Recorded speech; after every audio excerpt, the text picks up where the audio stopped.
like to welcome each and every one of you to this class in American democracy. We look forward to the conversation. We look forward to the dialogue.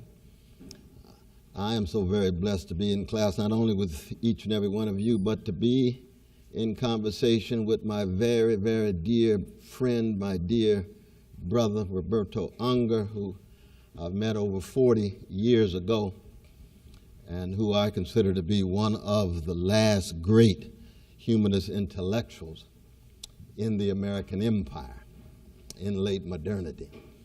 And so we look forward to pushing each other against the wall. We look forward to unsettling, unnerving, and unhousing each other and yourselves, because anytime you talk about democracy, especially U.S. democracy, American democracy, we want to be profoundly Socratic, which is to say not just critical, but self-critical. We're here to learn, and we are here to listen.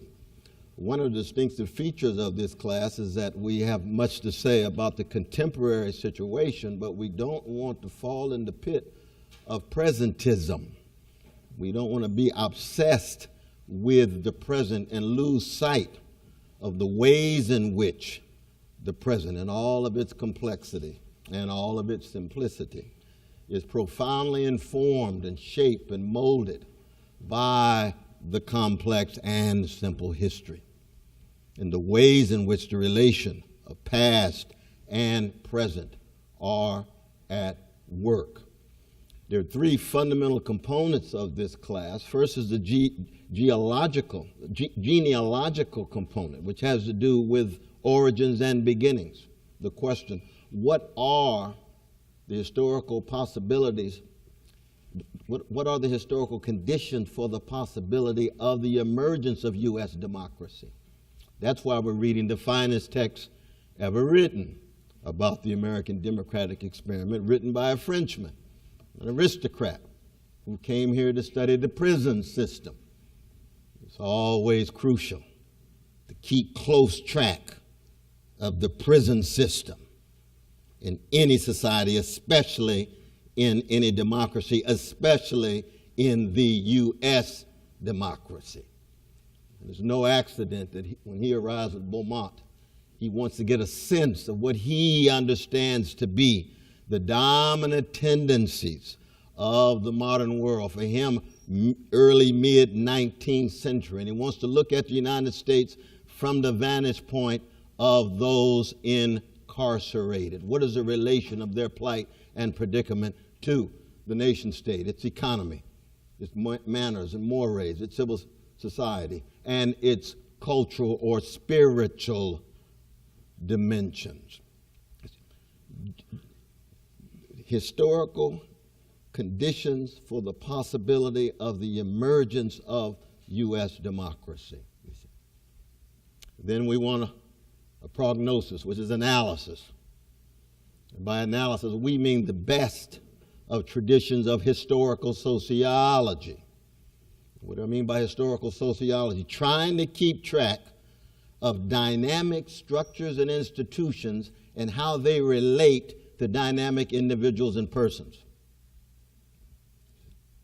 So when we talk about the USA, we're talking simultaneously about existential issues and economic ones, of social issues and spiritual ones, of personal issues and political ones. So we're going to be challenged. It's not just a matter of thinking in an interdisciplinary way. What was fascinating about de Tocqueville was that he thought in a de-disciplinizing mode. He wrote before the disciplines were in place. He wrote before. There's an intellectual division of labor within professional managerial sites called universities in capitalist societies. So you weren't concerned about what you majored in, what your expertise was.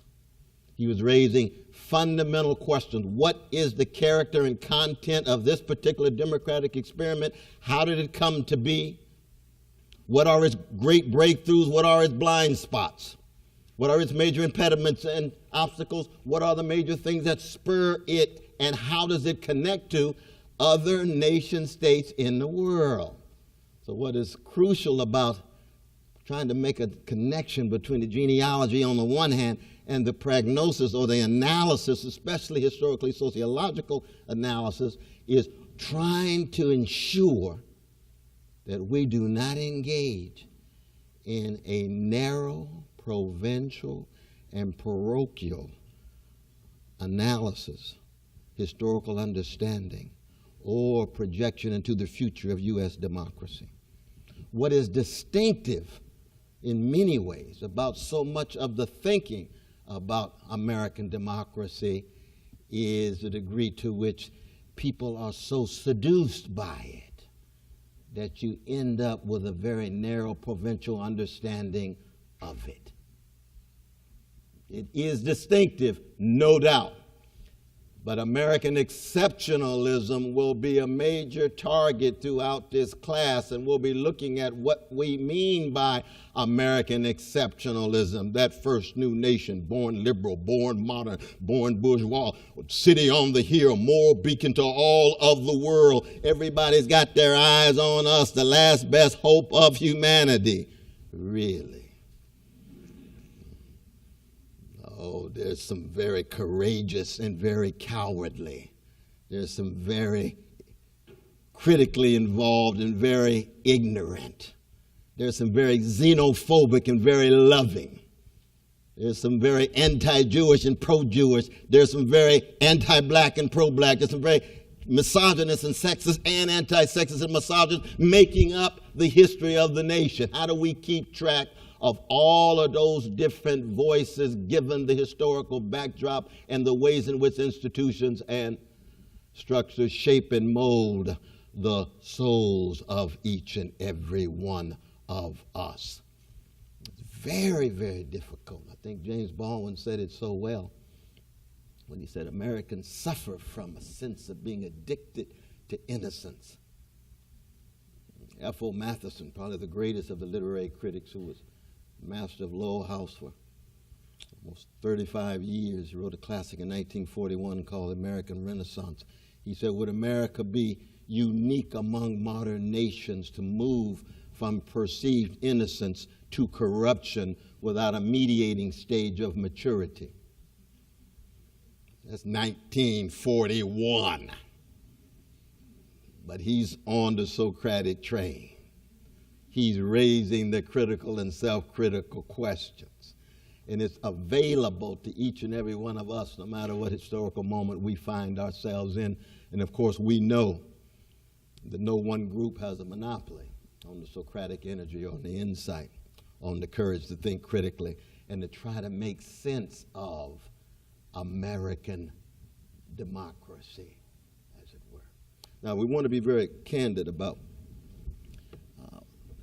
how difficult it is to sustain democratic experiments. They tend to be rare in human history. They tend not to last that long. We've got the shadow of Plato. Plato's Republic, of course, probably the most powerful indictment of any effort to create a democratic experiment. And Plato in Republic argues in part what? It is impossible to sustain a high-quality democratic experiment because the demos, the people, the ordinary people, are shot through with unruly passion and pervasive ignorance, so that the very possibility of self-government is called into question, and when you attempt to do it, you will end up creating a profoundly narcissistic and hedonistic society which will come running for a strong man, a tyrant driven by appetite and very little insight. It will be all spectacle and very little substance. You say, oh my God, is that the New York Times? No, that's Plato's Republic. That's Plato's Republic, and Plato's critique of democracy is cast down through the corridors of time, centuries after he puts pen to paper. Why? Because of a profound distrust of ordinary people's capacities to think for themselves, to exercise critical intelligence, let alone to govern themselves. Not just within the political sphere, but also in the economic and the cultural sphere. So we're talking about tremendous energy. I love the language of the great Whitman-esque figure, the 20th century, Muriel Rukeyser, the great poet who was the student of Adrienne Rich and Alice Walker. She talked about poetry as not just being the unacknowledged legislators of the world, which is to say not versifiers, but those who lift their voices with empathy and imagination to try to authorize alternative visions vis-a-vis the present. Poets in that sense. In that sense, each and every one of us can be poets of life. What does it mean to break out of the prevailing paradigms? What does it mean to shatter the frameworks in which you find yourself? What does it mean to try to conceive of an alternative way of being in the world, alternative governments, alternative economies? That's the third component of this class, the prognosis. How do you connect the understanding of the past, subtle, thick analysis of the present, and then project visions for a future that are different, often radically different than the present? I mean, there's a lot of talk these days about neoliberalism, and it means a whole lot of different things. Is it a contemporary stage of capitalism in which the bankers, in which financial capitalism is actually at the driver's seat, in which Wall Street is much more important than Detroit, in which you no longer produce products, you produce deals? Is it a set of policies deregulating? Is it a set of policies concerned with privatizing? Is it a set of ideas? Or is it all of those things plus a fundamental message sent especially to young people, and especially to young people in elite institutions like Harvard, where the ruling class is just hungry to devour all of that rich intelligence and all of that smartness to help reproduce the hierarchies in place. And that message of neoliberalism was what? There is no alternative. Give up on the visionary attempt to engage in fundamental transformation of your institutions. Learn how to be smart. That's very different than wise, as we shall see in this class.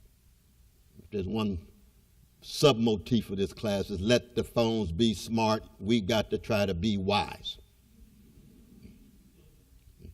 And the connection between being the smartest and the richest, that's called soulcraft.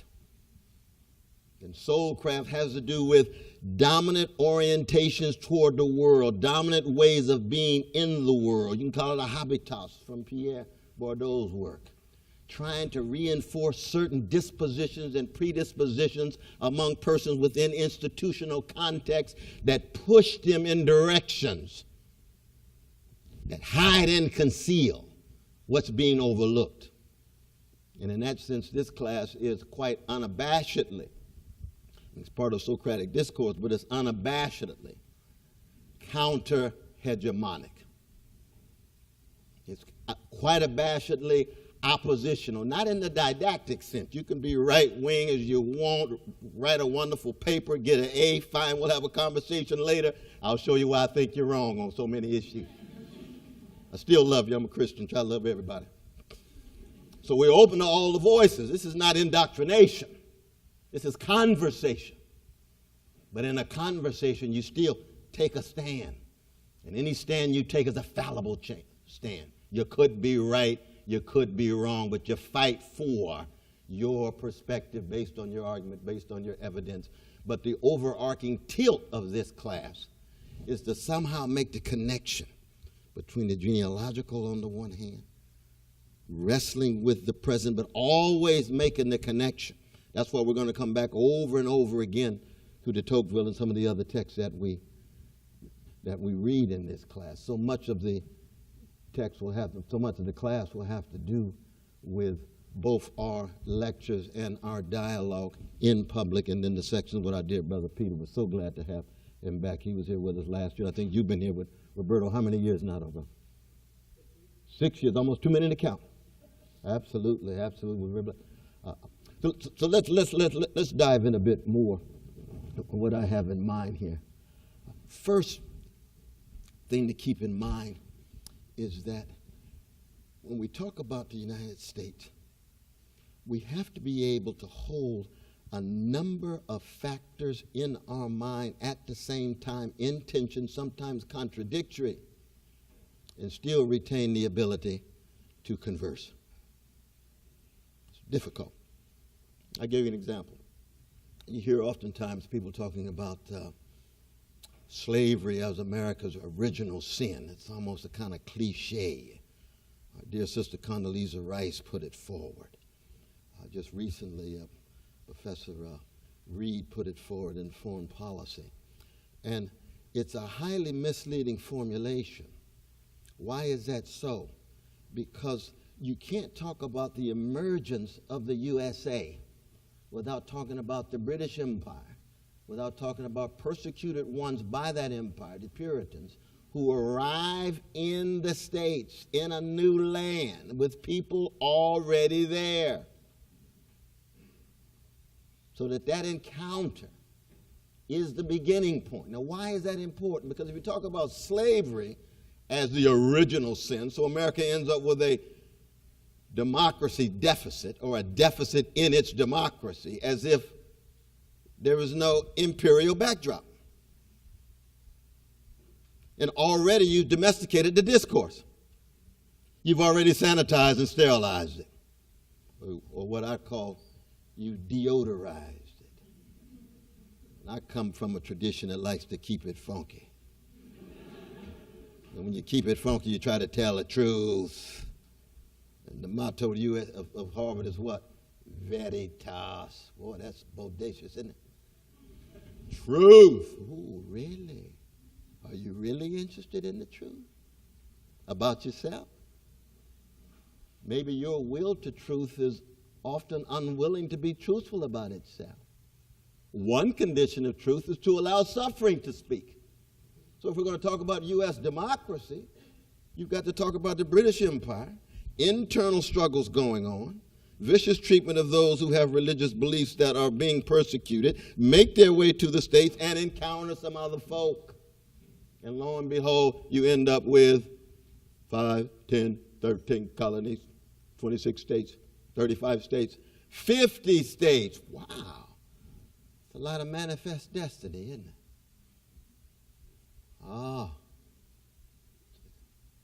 Serious discussion of empire. It's not just a U.S. government that exerts tremendous pressure and power, with precious lives being taken to create a new nation of a former colony against the British Empire. That's the heroic dimension of it. But from the very beginning, and de Tocqueville is so very good about this, it's no accident, as we shall see, the longest chapter in his text have to do with empire, indigenous peoples. And it's not a matter of any kind of cheap PC chit-chat to talk about the plight and predicament of indigenous peoples. It's part and parcel of the quest for truth about the beginnings, the origins of the U.S. democracy. Their land dispossessed, their peoples attacked, the military struggles and conflicts and so forth. And of course, we don't want to romanticize indigenous brothers and sisters. They had their internal struggles. They had their internal wars. They had their fights. But it's a matter of being international, cosmopolitan, universal, connecting it to the species, connecting it to humanity, but also being historically specific in terms of exactly keeping track of the dynamic struggles taking place when those first Europeans arrived. Now, granted, slavery comes quickly. White supremacy moves quick. That was the second moment. That's not the original sin. That's the second moment. Historical conditions for the possibility of U.S. democracy. One of the reasons why we still read Alexis de Tocqueville is because he understood very clearly, without the land controlled now by those who militarily triumphed, and without the enslaved labor of precious Africans, 22% of those in the 13 colonies enslaved, whose labor generates the wealth as one of the preconditions of U.S. democracy. And then, of course, there's the issue, fundamental issues. Subordination of women to patriarchy and misogyny. Fundamental issues of gender. Crucial issues of class. Cut across skin pigmentation. White working class men who early on cannot vote because they don't have property. So it's the property elite become part and parcel of the story. There is no way to account for any serious talk about forms of inequality operating without keeping track of the historical backdrop, without keeping track of the genealogy, as it were. And de Tocqueville allows us to do this up until the 1830s and 40s. And then, lo and behold, we have to follow through so that when we get to the present, it's not as if these relatively new realities are not themselves continuous with some past realities, no matter how dissimilar and discontinuous they may be as new circumstances and conditions emerge. Is it possible in the academy these days to have a deep and rich historical sensibility along with a robust visionary orientation, looking for an alternative set of futures, given our present moment? And this is going to be a fundamental challenge throughout this class, because for so many of us, it's such a bleak moment. Wrestling with despair and despondency.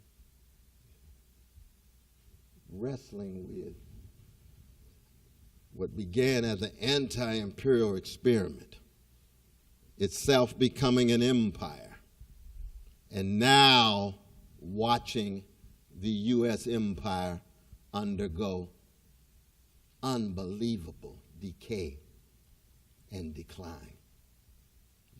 You remember Edwin Gibbon when he writes The Decline and Fall of the Roman Empire, puts pen to paper. What does he say?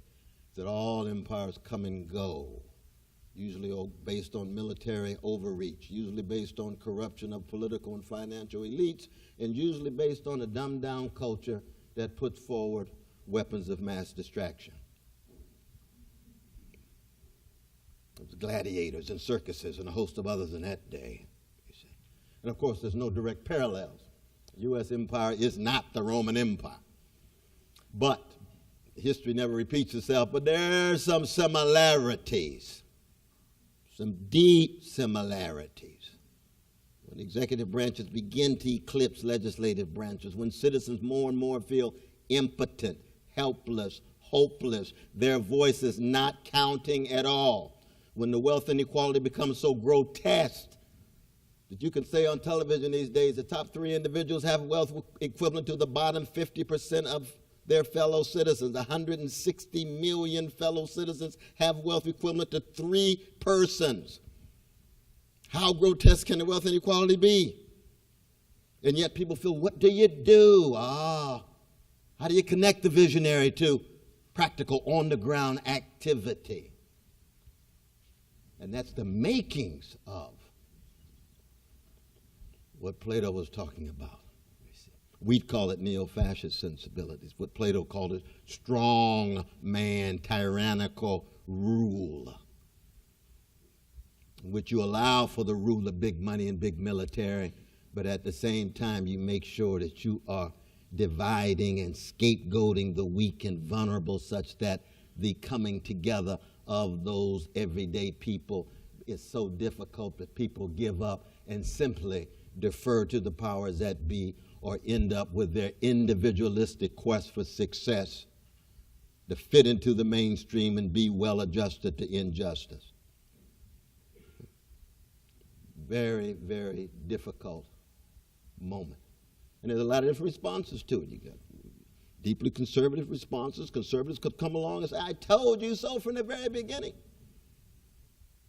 The demos can't rule themselves. Only the elites can. You get a little chance, go back to the 1920s and look at that debate between Walter Lippmann and John Dewey. Walter Lippmann argued in Public Opinion, American citizens will never be able to cultivate the capacity to govern themselves. They ought to defer to the experts. They ought to defer to the elites, those who are highly educated, those who have insight, those who will not be so easily seduced by demagogues, xenophobes, and so forth. And John Dewey comes back into public and his problems. Walter Lippmann, you got a good point. 1920 is the moment of what? Ku Klux Klan's rising. I was just in Denver the other day. A brother named Stapleton, he's a member of the Ku Klux Klan. He was the mayor for 20 years in Denver.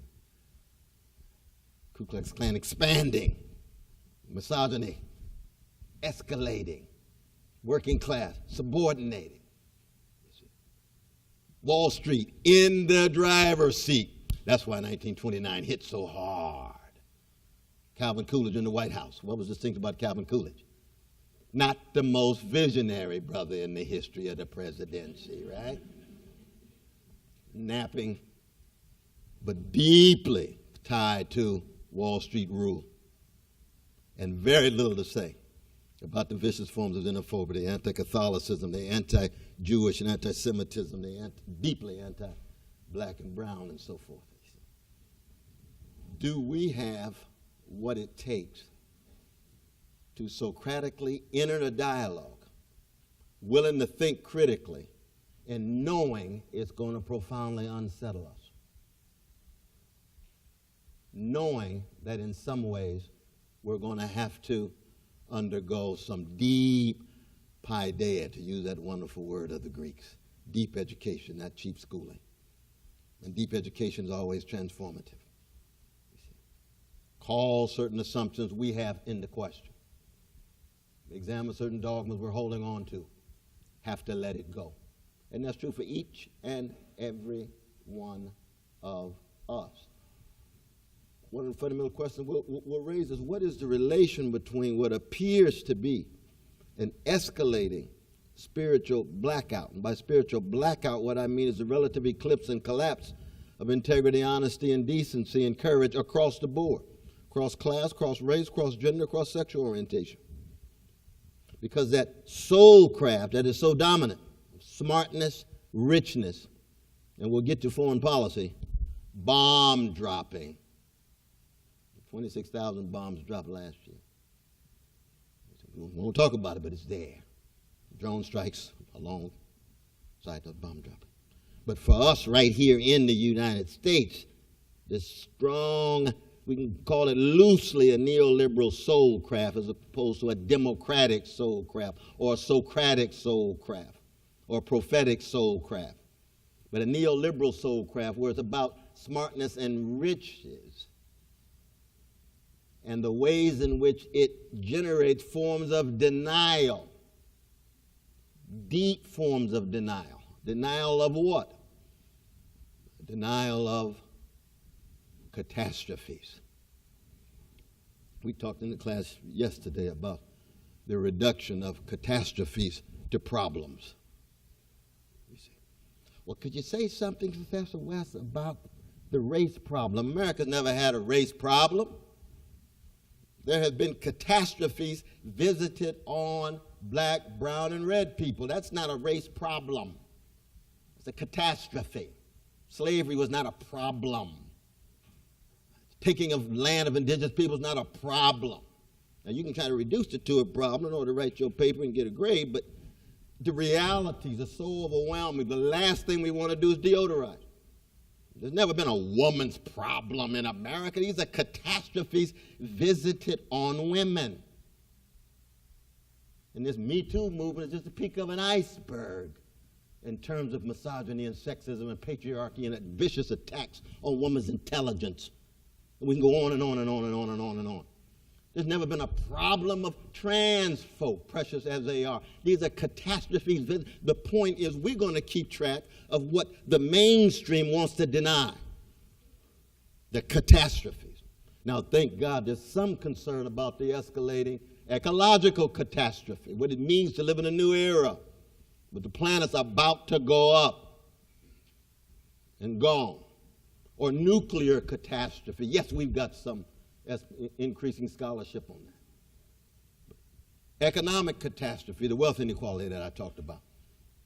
1 out of 2 black and brown children in America right now living in utter poverty in the richest nation in the history of the world. That's not a problem.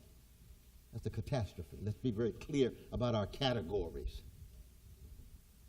And then when it comes to the cultural catastrophe, which has to do with tear and trauma in everyday life, that is intimately connected to the forms of addiction, be it sex addiction or alcohol addiction or drug addiction or addiction to success or addiction to status or addiction to wealth. Can't get enough, can't get enough, can't get enough.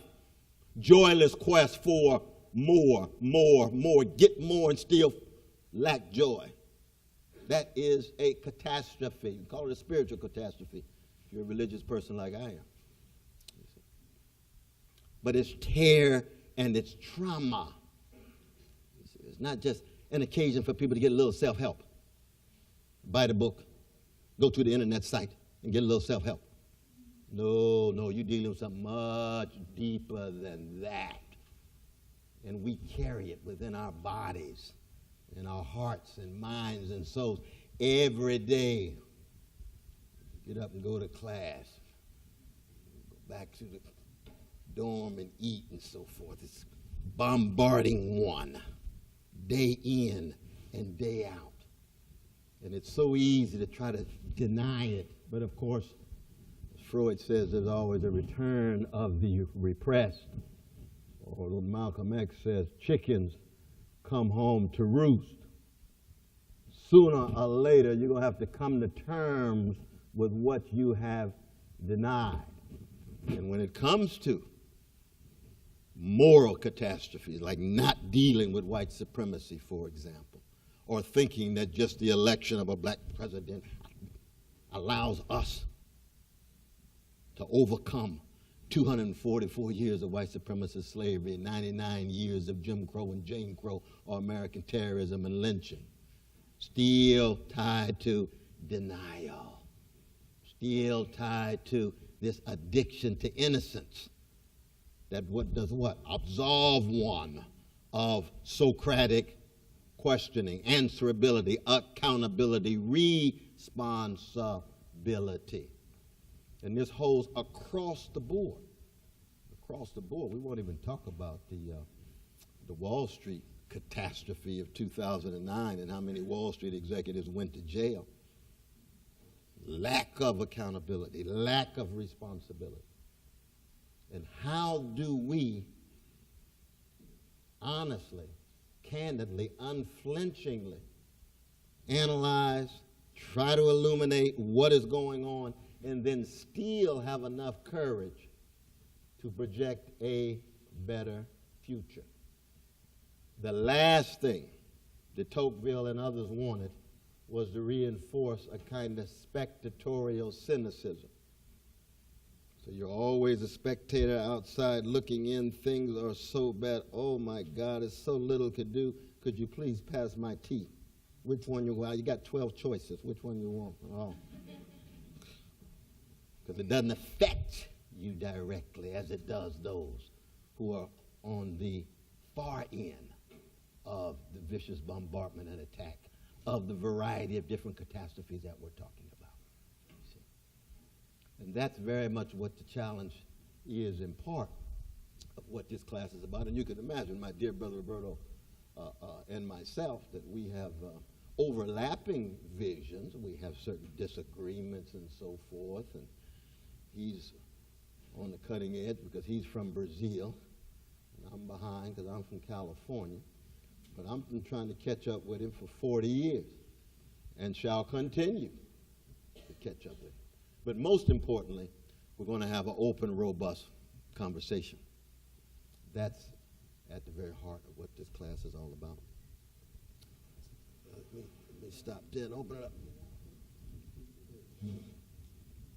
But any quick questions or comments before Brother Roberto has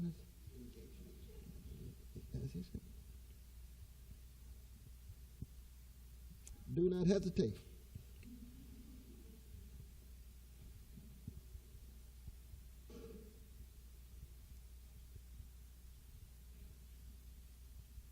Yes, my dear brother, right here.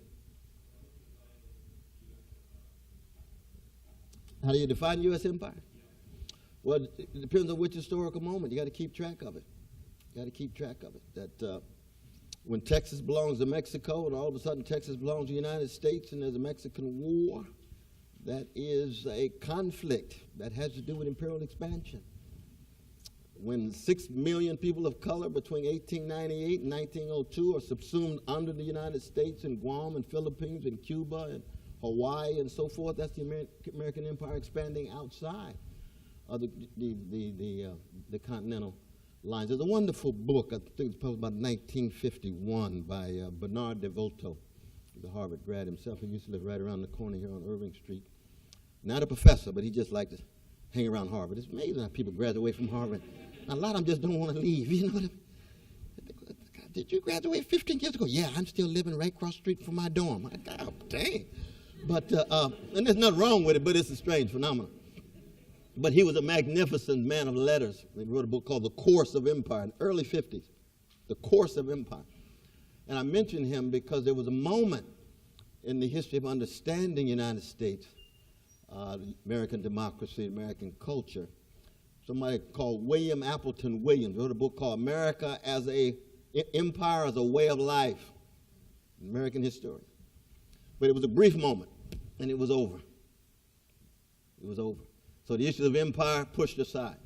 The great W.B. Du Bois, he said, don't talk to me about American democracy unless you talk about empire. But most of the analysis, even in Afro-American studies these days, pre-Du Boisian.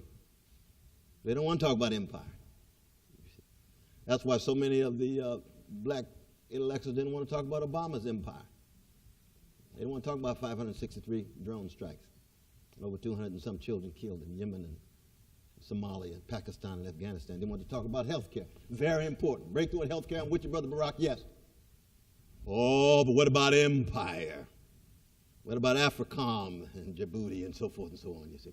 So that you can see the ways in which our education is just too narrow in understanding what it is to be a nation among nations. But your question about empire, we have to look at each particular stage. Right now, how many military units does the United States have? 4,885. 587 military units in other countries. U.S. special operations in 149 countries. That's empire. It's not the same as the Roman Empire. It's not the same as the British Empire. It's not the same as the French Empire. It's a distinctive form of U.S. empire. You see. And then you have a discussion about it. Some would argue it's a good thing. I mean, there's a number of my conservative brothers and sisters say, oh, of course, Brother West, we got an empire. We need that empire. It's a beautiful thing. Then other folk will go, well, who's next? Are those boots on? Are you concerned about the folk who's next? Those boots are on. Well, I understand, but that's indispensable. That's one of the preconditions for the life that we have. So sorry for those who are subordinated. Oh, I see. It's not the most compassionate orientation, but that's part of the conversation. You know, part of the conversation. So that's the beginning of an answer to your question. Yes?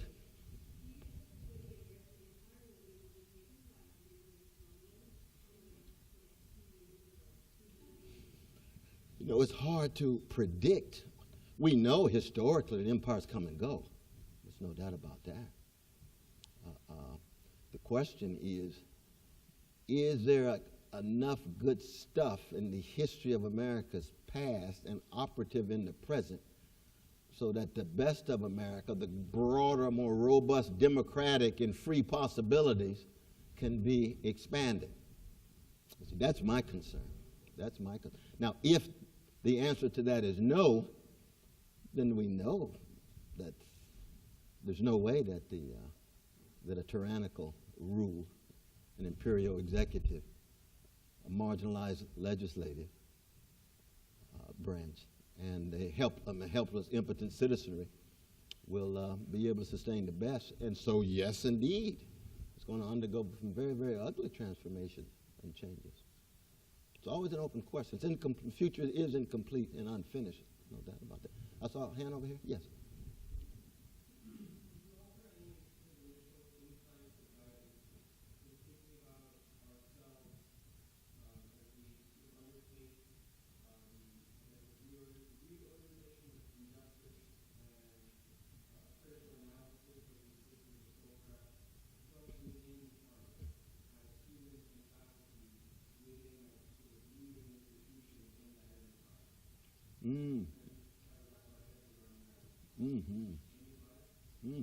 Well, again, we'll go back and forth on it, but I would begin even on the micro-social level, which is to say, begin with ourselves, which is what is the quality of our commitment to integrity, honesty, and decency? What is the quality of our commitment to trying to tell the truth about ourselves individually, then as a member of a community, be it Harvard or whatever, then as a citizen of a nation, then as a fellow human being as part of the species, you see. Because the dominant drift of the culture is to convince people that those who opt for integrity, honesty, and decency are losers. And it's the winners, mendacious, callous, indifferent, obsessed with the 11th commandment, thou shalt not get caught. Be successful by any means. And then when you get there, that fame, the glitz, the celebrity status. And no democracy can survive without moral and spiritual exemplars of integrity, honesty, and decency, as opposed to market-driven celebrities of glitz concerned with remaining famous. Very little concern with truth-telling, witness-bearing. And each individual has to answer that question, because in this culture, this has been true, I think, in every historical moment that I know of, you have to be willing to pay a major cost and a price. And if you want something cost-free, then you're going to end up paying a cost further on down the line in terms of the kind of society you end up producing. And so each person, here at Harvard, what kind of cost are we willing to pay to be truthful about ourselves such that, and we can go on and on, labor force is treated with dignity, such that there's some broad conversation that cuts across ideology and politics, such that we got a variety of different persons who feel as if they can enter public space without humility and have their voices taken seriously, and so forth, in classrooms and so on across the board. Those are the kind of commitments, personal as well as institutional, as well as societal, and then of course we're talking about humanity as a whole.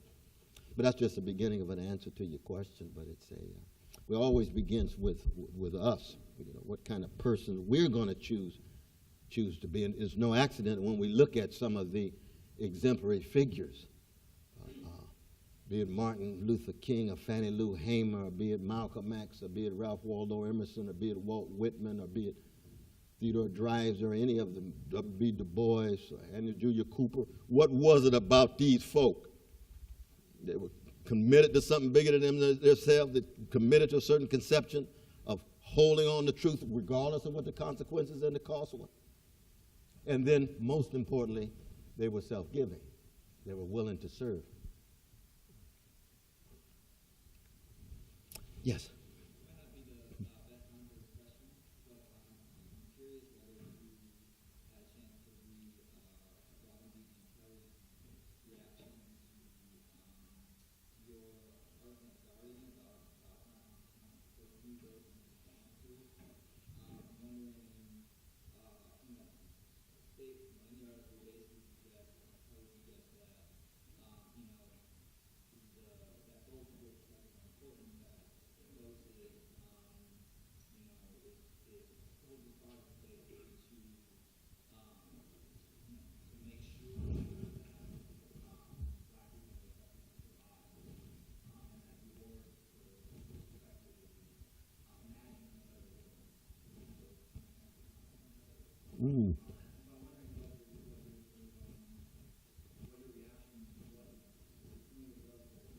Oh, no, I've read. I mean, Robin Kelly is probably the finest, or one of the finest historians putting pen to paper these days. So I try to read everything he does.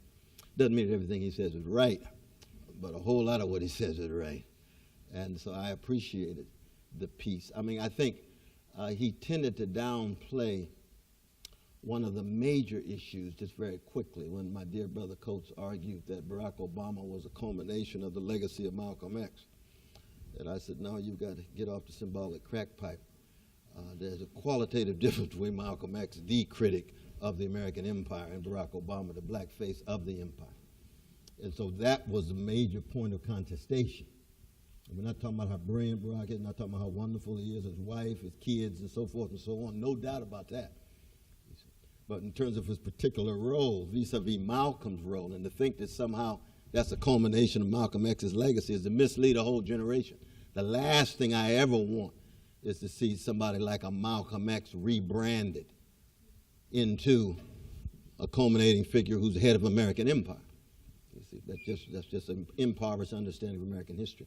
And Robin Kelly understood that. So, but of course we have much to learn from Brother Coates, very much so. He's very, very talented and has his own kind of brilliance. He just doesn't talk about empire and class and gender and sexual orientation in a centering way as much as I would like. But I mean, everybody's got their own view about these things, yes. One last question. Mm-hmm.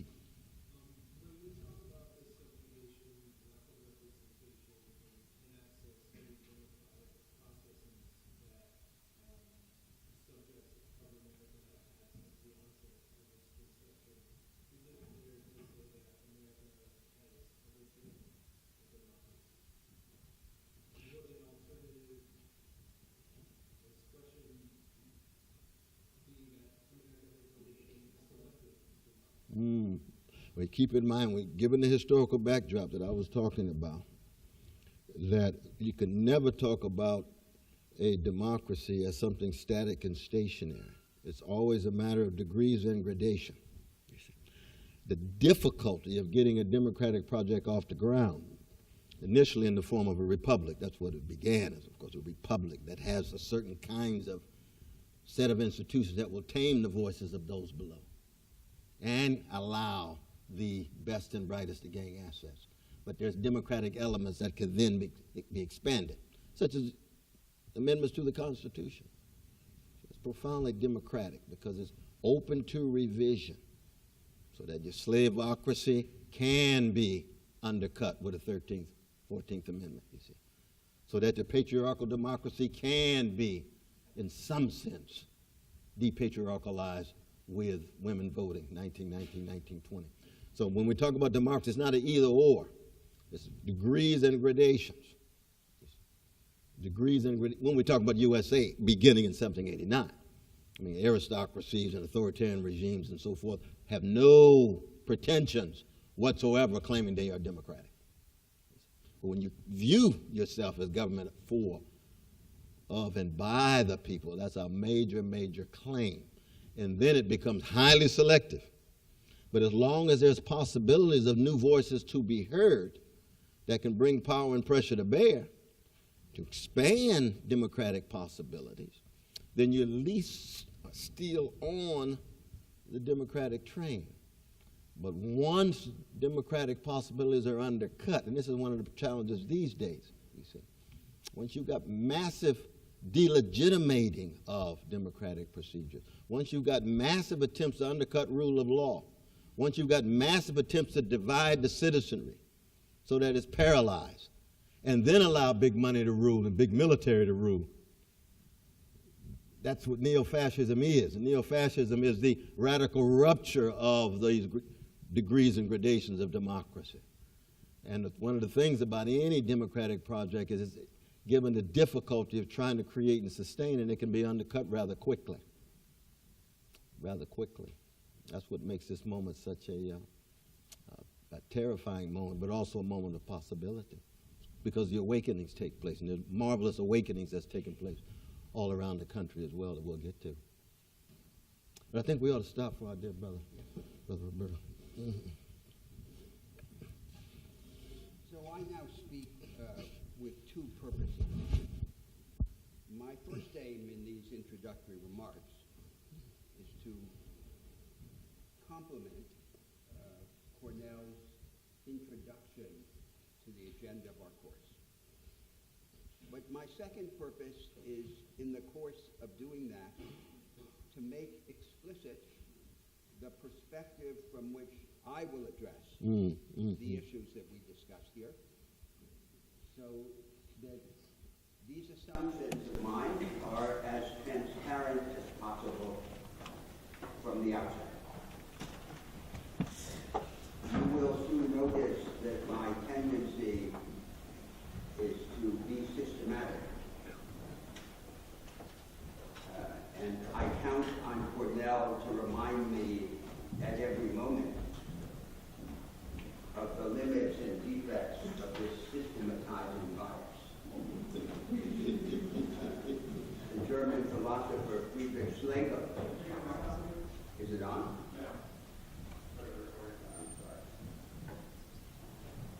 I think you ought to say those sentences again, brother. I was saying that you will soon notice my systematizing bias. The other sentence, and that I count on Cornell to remind me at every turn of the defects and limitations of this systematizing approach. The German philosopher Friedrich Schlegel said that two things are fatal to the mind. One is to have a system, and the other is not to have one. And it's this duality that we'll have to keep in mind as we go forward. The theme of this course is the American experience, the interpretation of the American experience. And the interpretation of the history of the American people with a practical interest, the interest of imagining the alternative futures of the United States. Mm-hmm. Now, I want to engage this argument in something like the spirit in which Tocqueville engaged it. The American experience for the lessons that it teaches about the possibilities for humanity, for the whole world. The American experience as exemplary of a revolutionary project that has aroused the entire world for the last 2 centuries.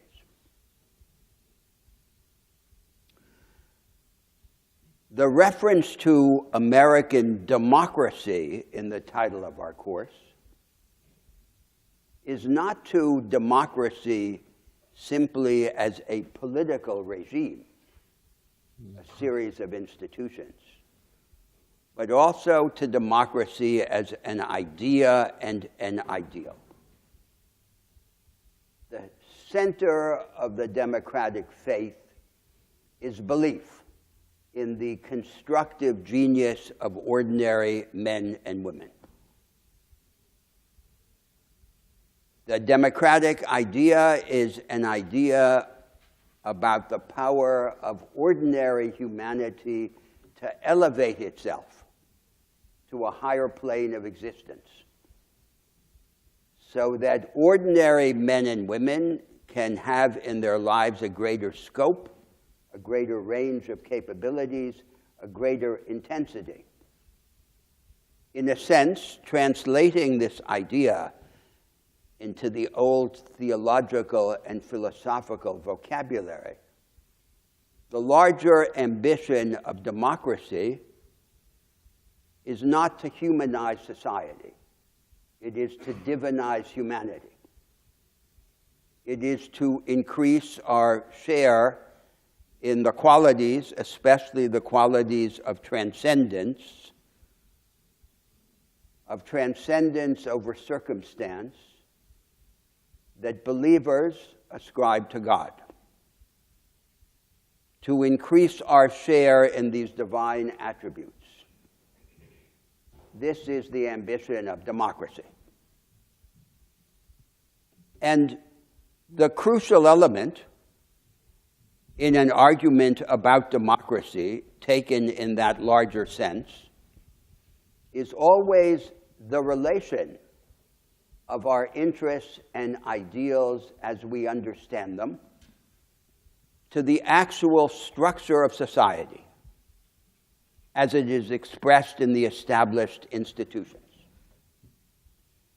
Our interests and ideals are always nailed to the cross of the institutions and practices that represent them in fact. And therefore, in all of my interventions here in this course, I want to take that relation between interests and ideals on one side and institutions and practices on the other as the central subject matter. The democratic ideal can progress only through a transformation of the structure. The transformation of the structure is always the supreme object of political ambition. And the explanation of the structure and of its alternative possibilities is the highest object of intellectual ambition. Now, in that spirit, I then want to make two sets of remarks. First, about political economy and politics in the United States, and then about consciousness, the understanding of the ideal and especially the ideal of democracy. In the first set of remarks about politics and political economy, I want to focus on two historical moments. First, the recent historical period, and then the first half of the 19th century, the early history of the Republic. And I begin making an observation that is straightforward, but is nevertheless disturbing. The United States, like all the democracies that exist in the world, has a straightforward and remarkably stable class structure. On top, there is a professional and business class, a moneyed elite. Then there is a small business class. Under the small business class, there is a working class with a white-collar and a blue-collar section. And beneath this working class, there is an underclass, a racially stigmatized underclass, largely caught in dead-end and fragile or precarious employment.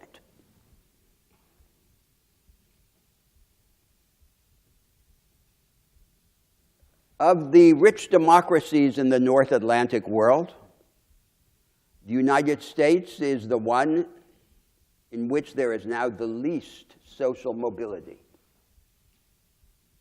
the least transgression of frontiers in this class structure.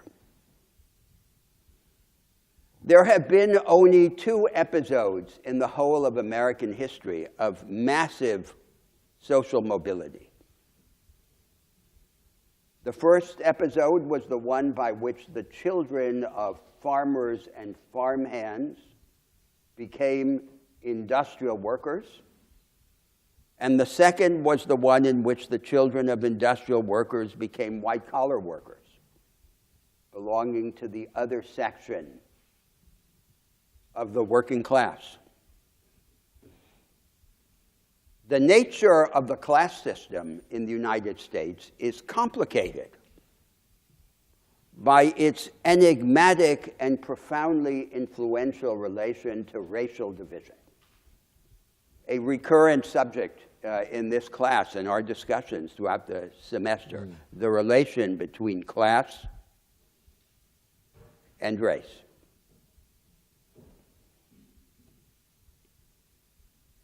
The fundamental mechanism of the class system is the hereditary transmission of differential economic and educational advantage or opportunity through the family. And it might seem, in principle, that no democracy could be a class system, that there is a fundamental contradiction between the class structure and the promise of democracy as I stated it at the outset. And yet, every democracy that exists in the world now does exist in the context of a class system. And in none of these advanced or rich democracies is the class system more stable, more far-reaching in its influence, more difficult to transgress than in the United States. Now, having made that statement, I then want to make this first set of remarks about the recent experience of the American people in political economy and in politics. The first set of remarks has to do with the residual strategy of economic growth that exists in the United States. You could say, for the most part, that there is hardly any strategy of economic growth. By default, the strategy of economic growth adopted by the American elites in the recent historical period is easy money. And this strategy, rather than being implemented by the federal government, is subcontracted to the central bank, the Federal Reserve.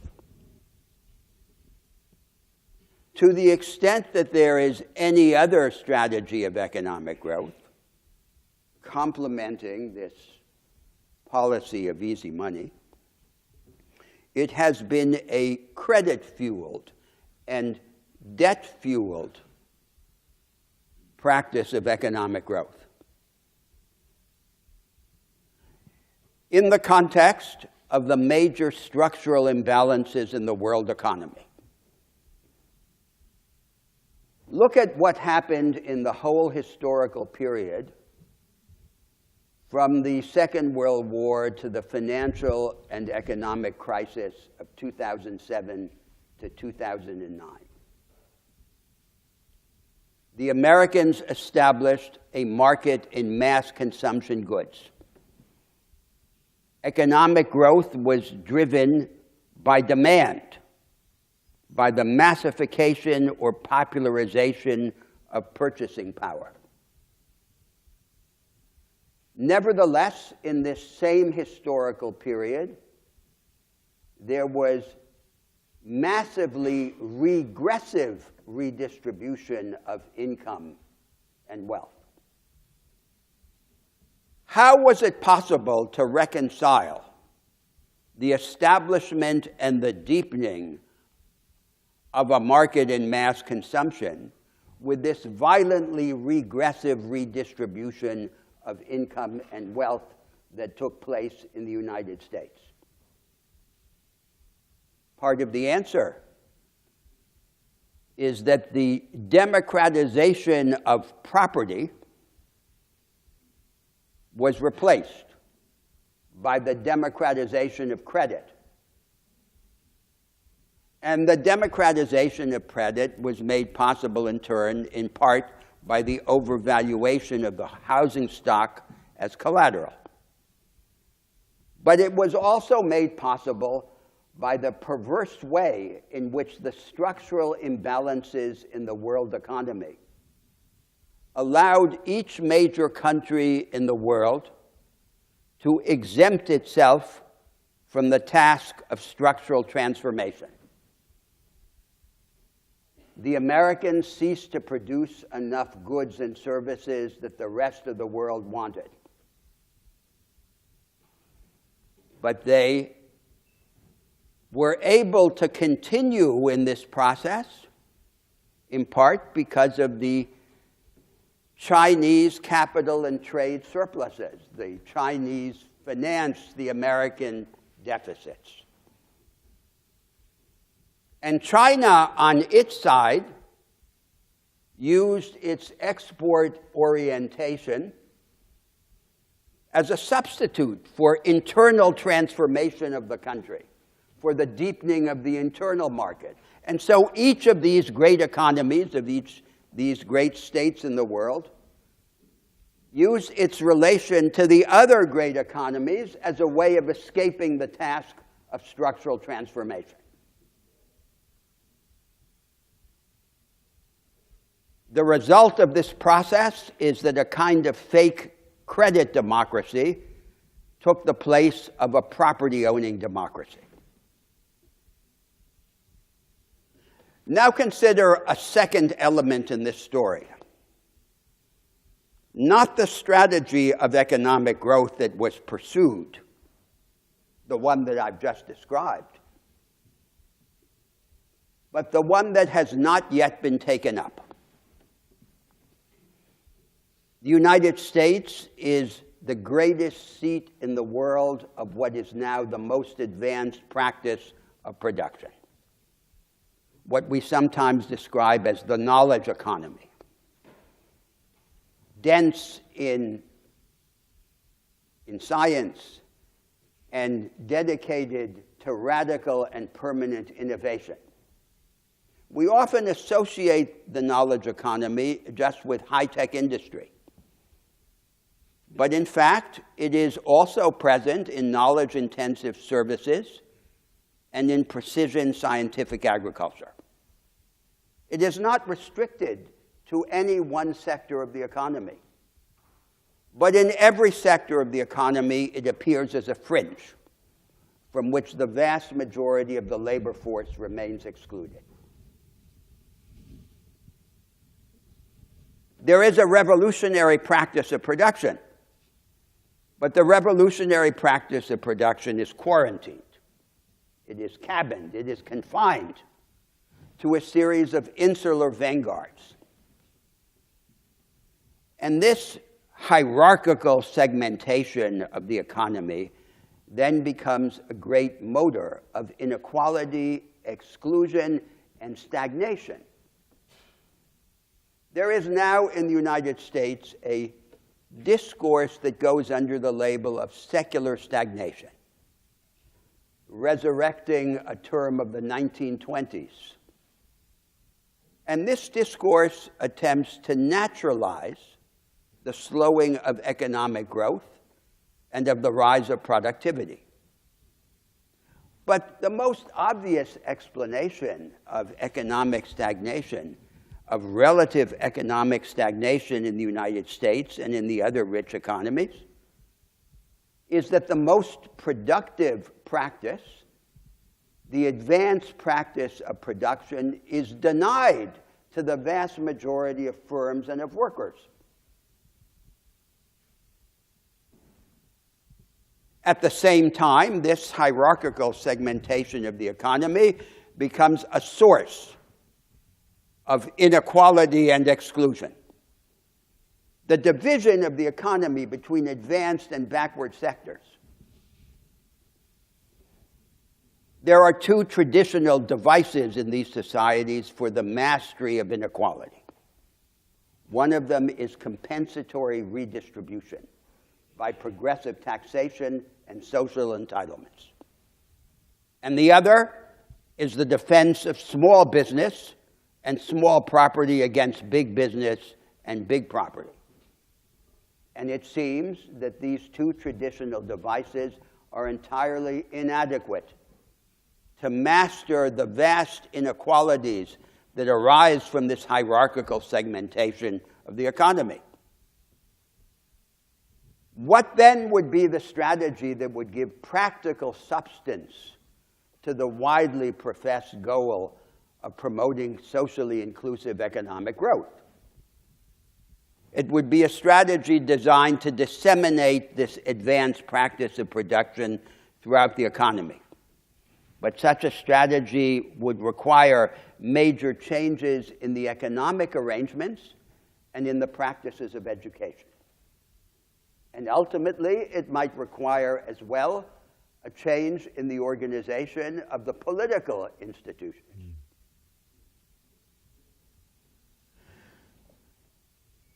Now I come to my third remark about this recent historical experience. And the third remark addresses politics rather than political economy. In this historical period that I've just addressed, with respect to the dominant strategy of economic growth, the main formula for winning and maintaining power in the United States, the formula perfected by conservative statecraft, has been to combine material concessions to the moneyed classes with immaterial concessions to the moneyless classes.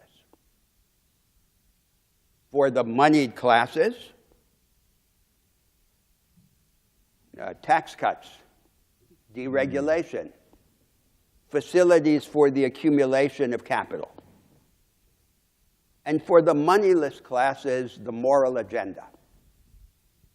Safeguards against offense to their moral and religious convictions.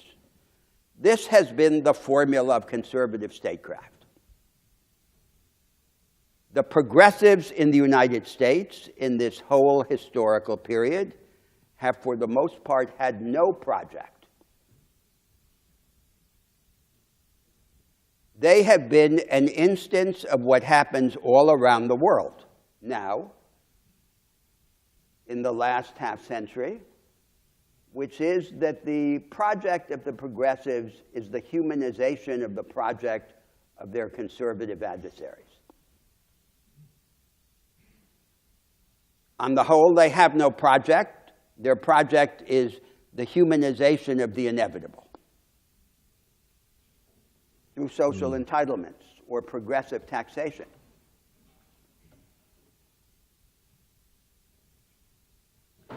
There is no sequel to Franklin Roosevelt's project in the mid-20th century in the United States. The would-be political representatives of the interests of the working class majority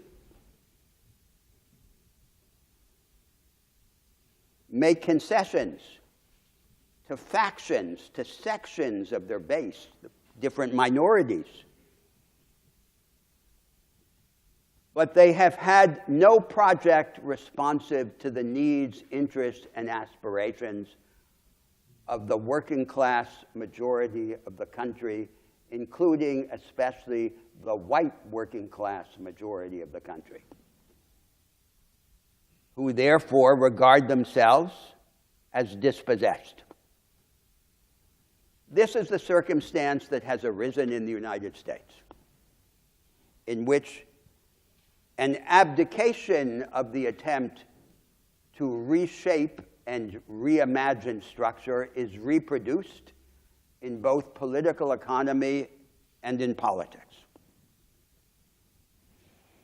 Now I want to make my second set of remarks with regard to politics and political economy, changing the historical focus. And I want to say something about the early history of the Republic. Because in this early historical experience, there are clues to what might be the elements of an alternative approach. How was the United States built, in fact, in the first half of the 19th century? in the early decades of its independent national life. On one side, there was the vast incubus of African slavery. But on the other side, there was the interaction between two large projects. On top, there was a project of mobilization of national resources, the Hamiltonian project. All the presidents of the United States, down through Abraham Lincoln, regarded themselves as disciples of Alexander Hamilton. There was a coterie, a group of politicians, entrepreneurs, adventurers, diplomats, bureaucrats, who marshaled the human, physical, financial, and economic resources of the country literally to build the United States, opening roads and canals and then later railways, and establishing the physical infrastructure of the country. But that movement from on top of national mobilization would have been relatively infertile if it had not been combined with a movement from below.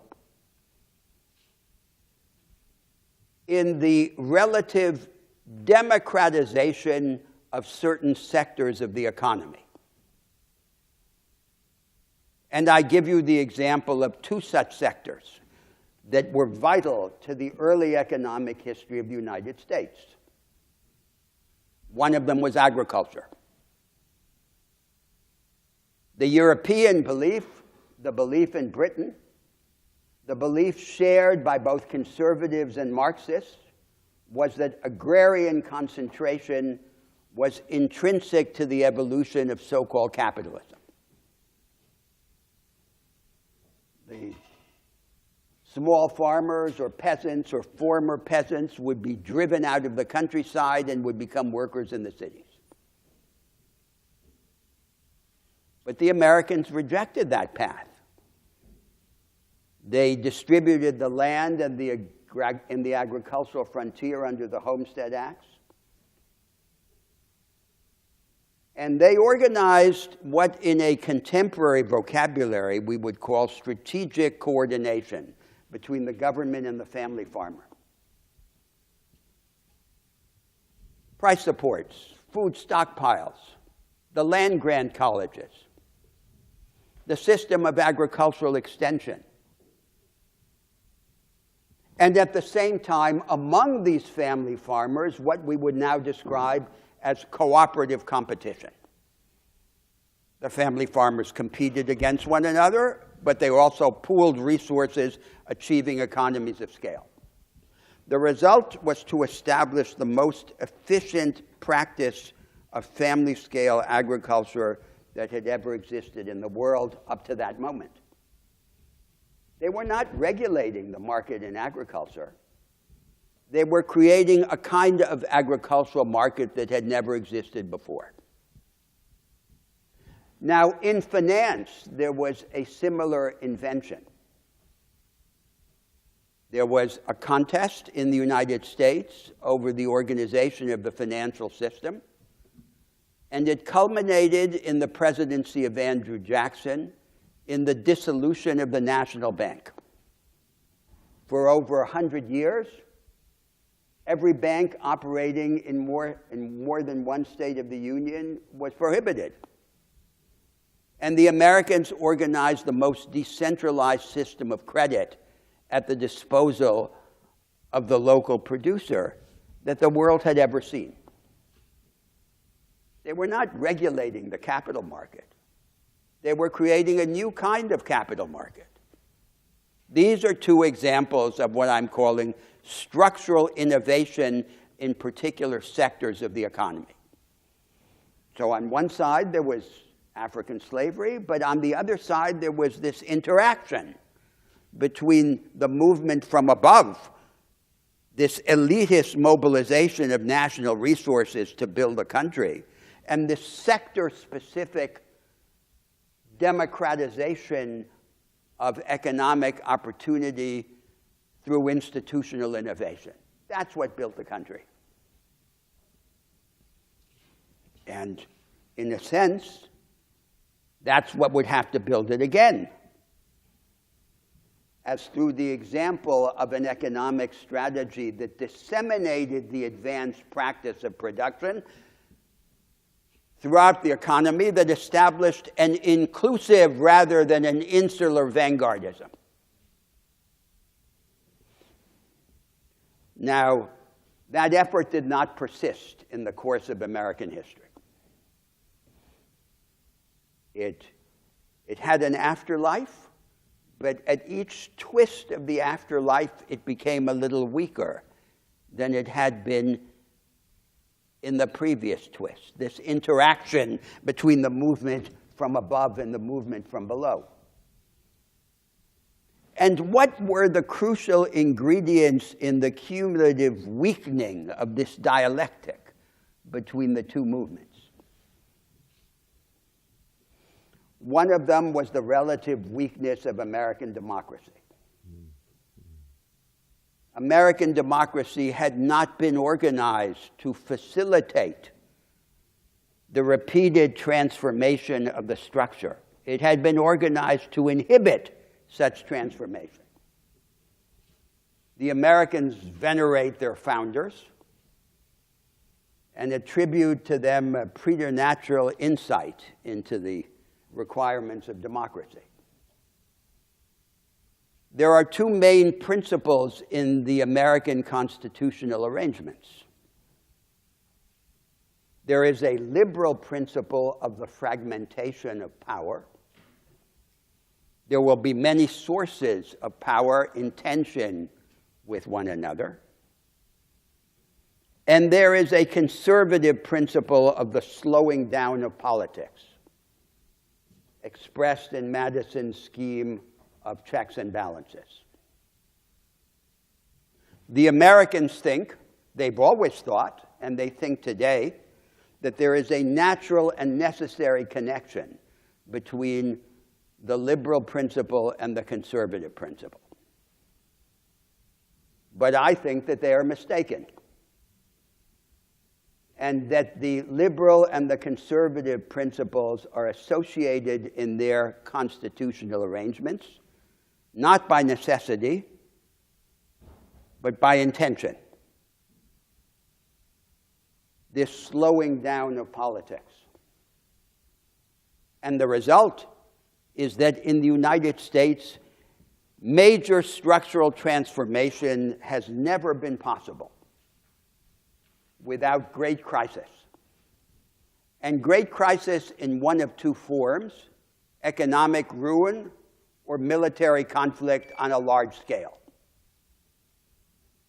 Now, Franklin Roosevelt had as his major allies both of those forms of crisis: a depression of unprecedented dimension and a world war. And even so, he had trouble, because the political arrangements had made it inevitable that he would have trouble. They had constructed this dependence of change on crisis.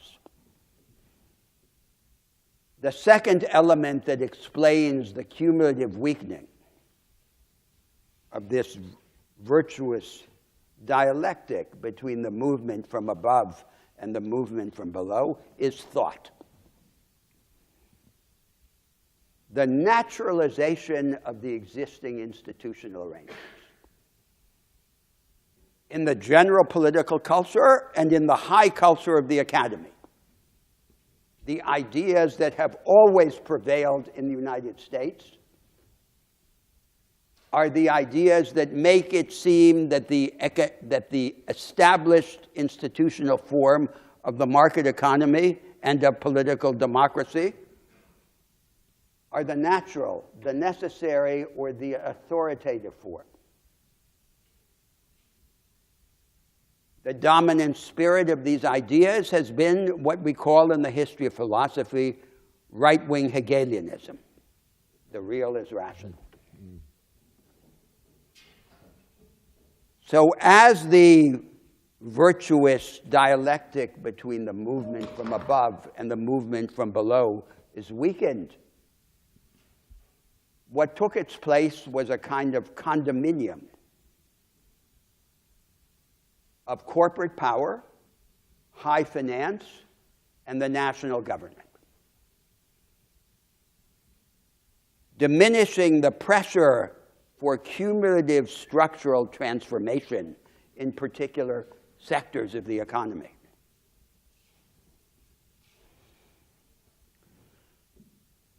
So then we have this fundamental reality of the United States and of all the great democracies in the world. What is the basic tragedy of these societies? Is that they are cauldrons of vitality, of energy, of dynamism in every department of national experience.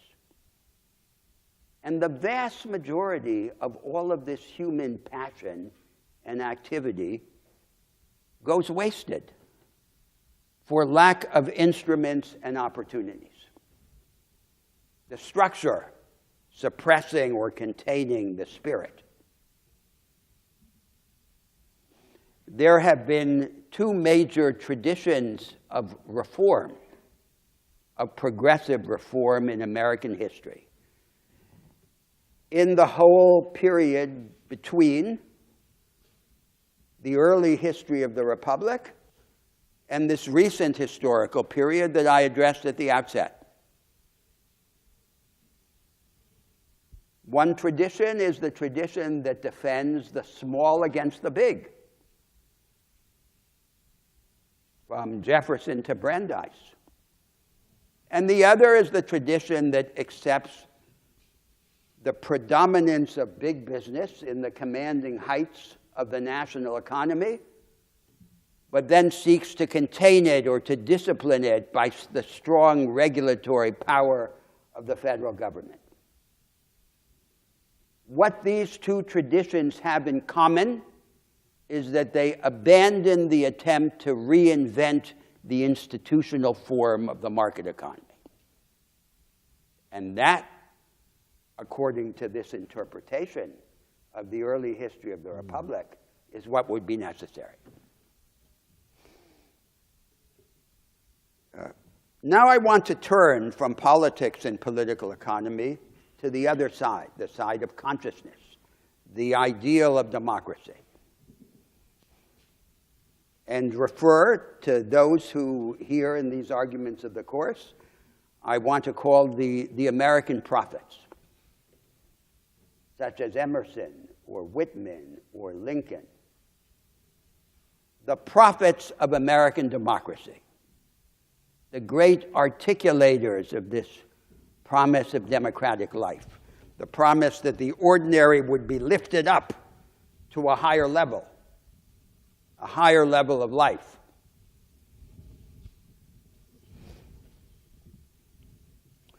This is the revolutionary project in the world. And there are two problems. There are two limitations. There are two infirmities in what has been the major variant of this prophetic message in American democracy. The first has to do with the relation between this ideal and the detailed institutional arrangements of the country in the economy and in politics, what I'm calling the structure. One of the characteristics of American culture is the primacy given to the experimentalist impulse. The Americans are a people of tinkerers, of experimentalists. But a striking feature of the public culture of the country has been the willingness to exempt the institutions from the reach of this experimentalist impulse. experiment with everything except the institutions. And the high point of this exemption is, of course, in the United States, the cult of the Constitution as a sacrosanct document beyond experimentation.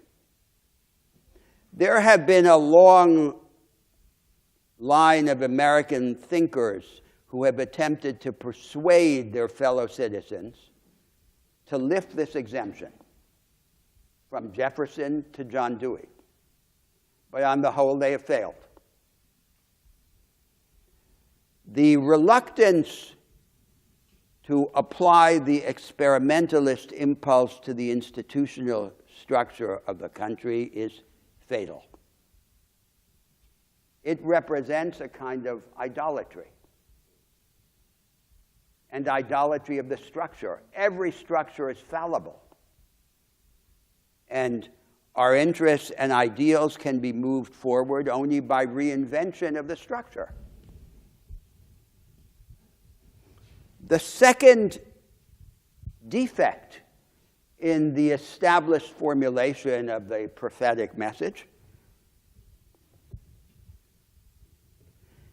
is that it has an incomplete or disturbed understanding of the relation between self-construction and solidarity. So at the limit, the temptation of the idea of construction, of the elevation of the individual in the United States, has always been tempted to accept the image of a little Napoleon who crowns himself. An inadequate understanding of the relation between self-construction and solidarity, self-construction and connection. The fundamental background to our moral and political life is that we fear the others. They threaten us with subjugation, with depersonalization, but we can develop only in connection with them.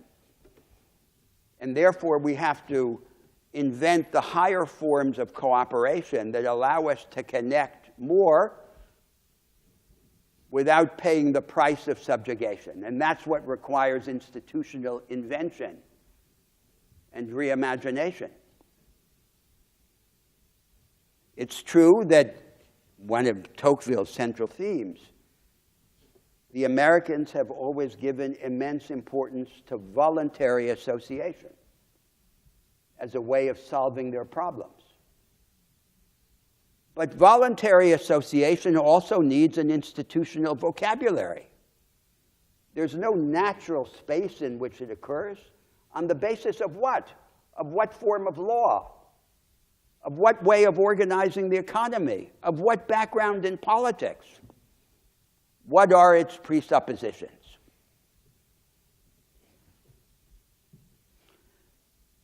It is not enough to make the prophetic voice speak again in the United States. According to this view that I'm stating here, it's also necessary to change the message. The message is not beyond criticism. Now, in conclusion, and in the spirit of making explicit my assumptions, I simply want to enumerate 3 sets of assumptions that will inform all of my interventions in this course. The first set of assumptions has to do with the academic background, the background in ideas that we can bring to these arguments about the national experience. So the conventional approach to the study of a particular national experience would be to say we would apply to that national experience the established ideas in the different disciplines of the high academic culture. But those ideas are very much a part of the problem. So across the whole field of social and historical studies, 3 tendencies are now in command. In the positive social sciences, rationalizing tendencies. that explain the prevalence of the established institutions and practices by tending to vindicate their superiority or their naturalness or their necessity. In the normative disciplines of political philosophy and legal theory, idealizing and humanizing tendencies, the pseudo-philosophical justification for compensatory redistribution and for the idealization of law in the vocabulary of policy and principle. And in the humanities, a subjectivist adventurism, entirely disconnected from the reimagination of society.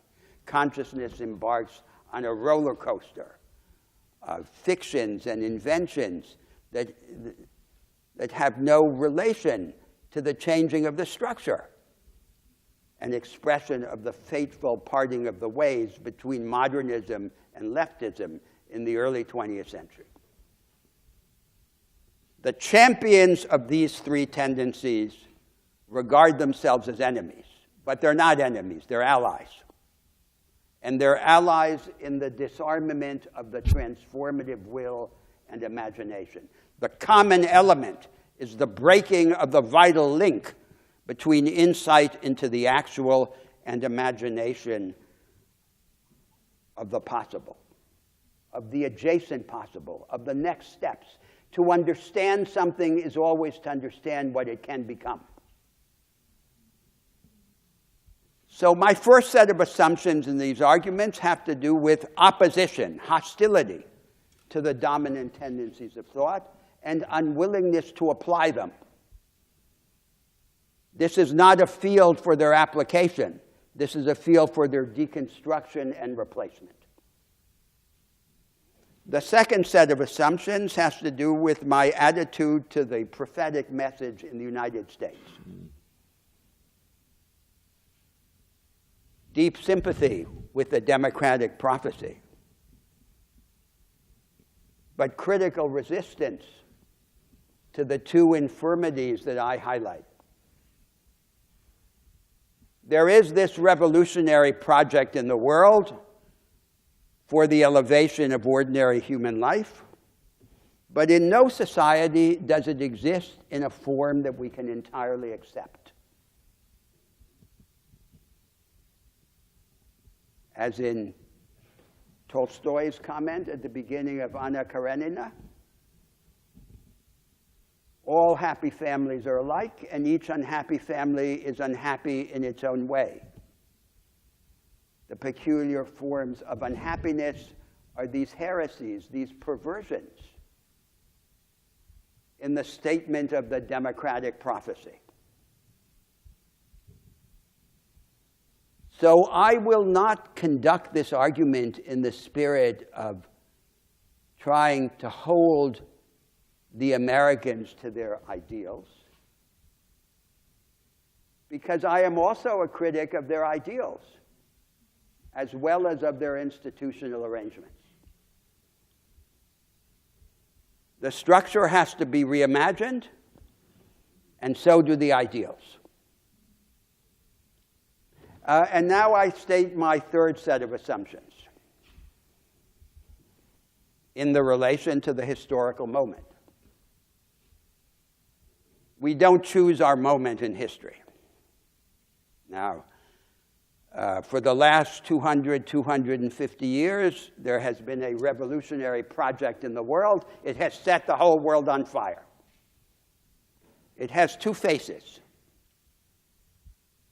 One face is the political face of democracy, liberalism, socialism. And the other face is the personalist faith of the worldwide romantic, especially the popular romantic culture, which carries throughout the world the message of the divinization of the ordinary. This is the most powerful project in the world. Every other project that exists in the world reacts to it, so it continues to command the agenda. But it is now in the paradoxical situation of being both strong and weak. Strong because it is the primary project, commanding the agenda still, but weak because its votaries no longer know what its next step should be. Our lives happen to have fallen in a counter-revolutionary interlude in this long revolutionary period in the history of humanity. And the whole spirit of my interventions here is to refuse to allow myself to be dominated by the preconceptions of this counter-revolutionary interlude. I want the larger revolutionary project to continue, but I understand that it has to continue in a different form, by different methods and with different ideas. And in that attitude of hostility to the preconceptions of today, I am mindful of Voltaire's warning that those who lack the spirit of their time will nevertheless have all of its defects. Yes, yes, yes. Questions, comments. Say that last line again. That was Voltaire's That's line. Voltaire's line. Yes, he said, those who lack the spirit of their time will nevertheless have all of its defects. Questions, comments, we got a little time. So this is introductory, obviously. We're trying to set the stage for a long argument. And I think, just to restate at the end what I said at the beginning, a dominant spirit is to take the American national experience in the way Tocqueville did as something that has significance for the whole world. That's an experiment in the transformation and elevation of human life. That's the spirit in which I, as an outsider, as a citizen of another country, want to engage this. And you all have to make this useful in that way by understanding that perspective and turning it to your own purposes.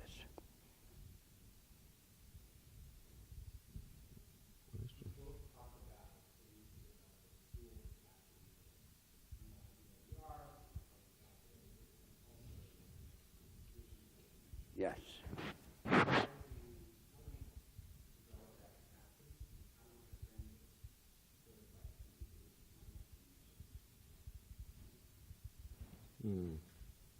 I think one has to do with trying to develop a capacity for the hypersensitivity to people who are catching hell. See, the revolutionary project that Brother Unger is talking about has to do with what Franz Fanon calls the wretched of the earth, the people who oftentimes are rendered invisible, those catching hell, whose, as persons with dignity, want to be elevated in such a way that they can live lives of decency, access to food, housing, quality education, job with a living wage, and so forth. And there's no way that you can put in the kind of time and energy. I talk about Muriel Rukeyser says the exchange of energy in order for the increase of consciousness of those who have been left behind.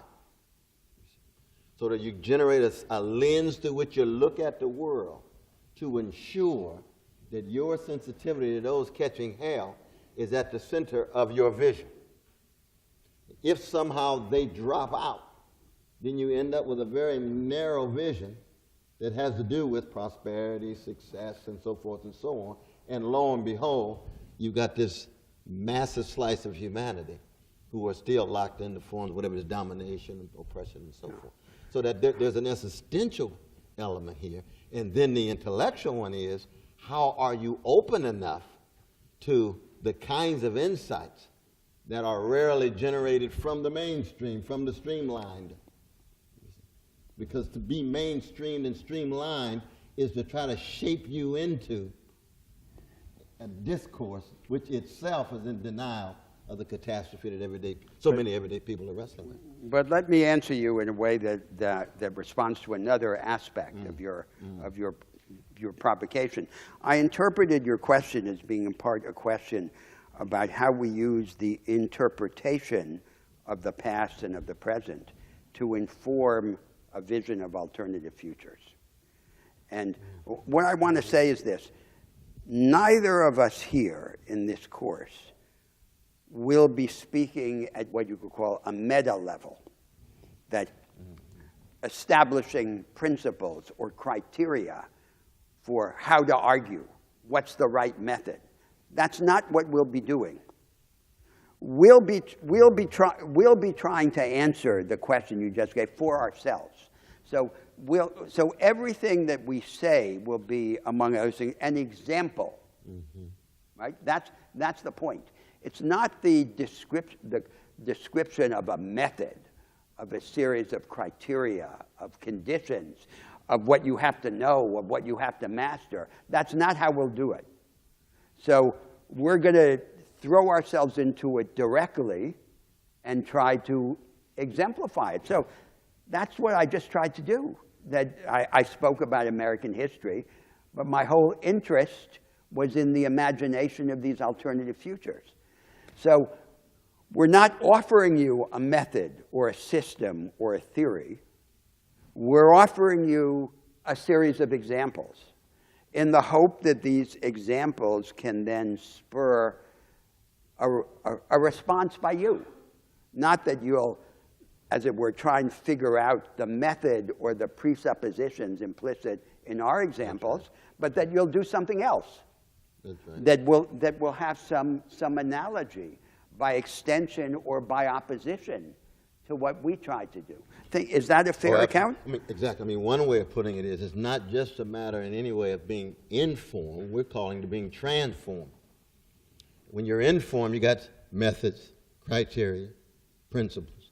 When you transform, you have exemplary movements, exemplary institutions, exemplary individuals that you pull from in order for you to emerge as part of an exemplary movement, an exemplary institution, become an exemplary individual, emerging into one's own voice, as it were. I mean, that's the anthem of my own tradition. Lift every voice, you see.